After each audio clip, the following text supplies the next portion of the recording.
148, 1-6. Purihin ang Panginoon. Purihin ang Panginoon mula sa kalangitan, purihin siya sa mga kaitaasan. Purihin ninyo siya, kayong lahat niyang mga anghel, purihin ninyo siya, kayong lahat niyang hukbo. Purihin ninyo siya, araw at buwan, purihin ninyo siya, kayong lahat na mga bituing maningning. Purihin ninyo siya, kayong mga langit ng mga langit, at ninyong mga tubig na nasa itaas ng mga langit.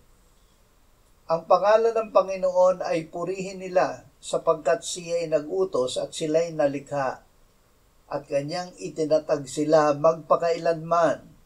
Siya ay gumawa ng pasya na hindi mapapawi. Magpuri ang buong sangnilikha. Lahat ng nilikha ng Diyos sa langit at sa lupa ay dapat na magpuri sa Kanya. Magkaingay kayong may kagalakan sa Diyos buong lupa. Awitin ninyo ang kaluwalhatian ng Kanyang pangalan. Gawin ninyong maluwalhati ang pagpupuri sa Kanya. Inyong sabihin sa Diyos, kakilakilabot ang iyong mga gawa. Sasamba sa iyo ang buong mundo. Aawit sila ng papuri sa iyo, aawit ng mga papuri sa pangalan mo. Si Jesus ang tagapagligtas ng buong sanlibutan.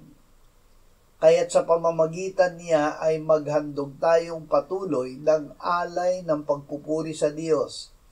Sa makatuwid ay ng bunga ng mga labi na nagpapahayag ng kanyang pangalan.